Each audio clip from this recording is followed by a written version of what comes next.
Hello and welcome to the Wildcat Central Halftime Show. I'm your host, Michaela Woodfork. Let's take a moment away from the men's game against St. Francis and take a look at some other Wildcat events from this past week.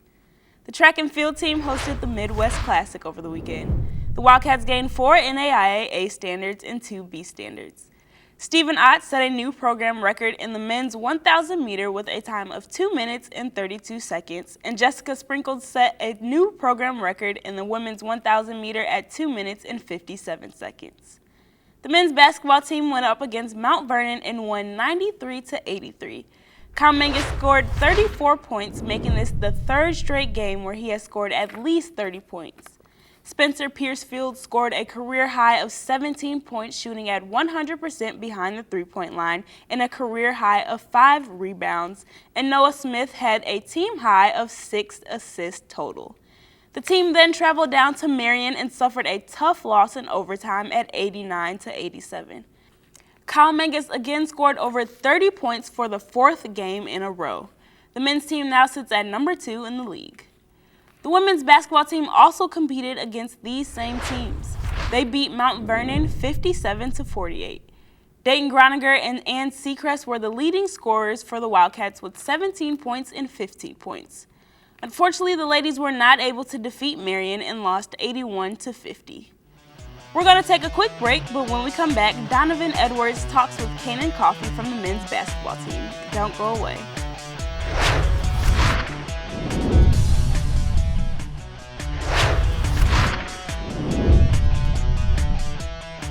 Welcome back to the Wildcat Central Halftime Show. Student producer Donovan Edwards met up with Kanan Coffey before today's game to understand what it means to be one of the few seniors on this year's team. Donovan?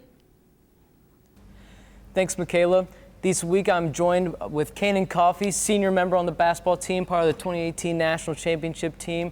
This week we'll also be playing another free throw game I played in high school. First to 10 loses, actually.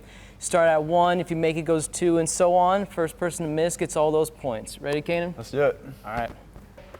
Talking about that NAIA championship, every single year when you guys go back now, since you're a senior, Yeah. how is it kind of the senior leadership with you?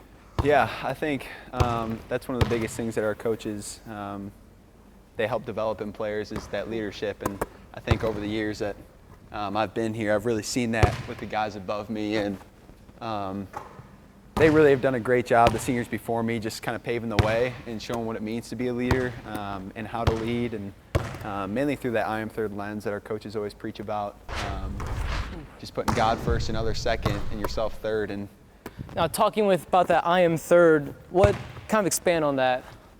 yeah, so that was one of the things that drew me to this program is their focus on just the amount of attention they put towards spiritual growth as well as athletic growth. And I love the idea of I am third, of putting God first and others second. And I think it's an awesome way to live. Not only is it a great way to play the game of basketball, but it's a great way to just live your life, you know. And so I think that's one of the reasons why I love this program. Yeah, and with you joining now the 1,000-point club, how is that achievement for you? It was fun, man. It was an honor to, receive that ball, and I was thankful for that. But I think overall, just so thankful to be a part of a program like this and teammates that just play unselfishly. And you were a part of the 2018 championship team. How is that kind of going to put yourself into this year, knowing that you're a senior and this will be your last one? Get up. Oh! Oh! Is that it? I think I just won. You probably just won, man. Because we went there for a while. We did. So I think going into this year, man, it's just like really taking advantage of every opportunity we have to be with one another, both on and off the court, because, it's so special ending the year with a win, and, not many people get to do it. And I think in 2018, those senior leaders just gave it their all, and they invested in relationships. You never question their work ethic on the court, and they're just guys of integrity. And I think, it just produced a great result. And, man, they weren't focused on performance, and they weren't focused on stats, but they were just focused on the kingdom and figuring out how they can have an influence on the guys around them. So that's just kind of really where my mindset is right now, is just learning from those guys and using that this year. All right, well, thank you so much, Kane, for joining us today. Absolutely. I can't believe I won in the first place. Fair and square. So this has been On the Court interview with Kane and Coffee. We'll see you next time. Wow, 1,000 points in 4 years, man. Well, that will do it for this edition of the Wildcat Central Halftime. Remember, if you ever want more information about Wildcat sports, you can visit our social media or find us on YouTube at WIWU-TV. Now let's get back to the second half of the men's game against St. Francis. I'm Michaela Woodfork, and you've been watching the Wildcat Central Halftime.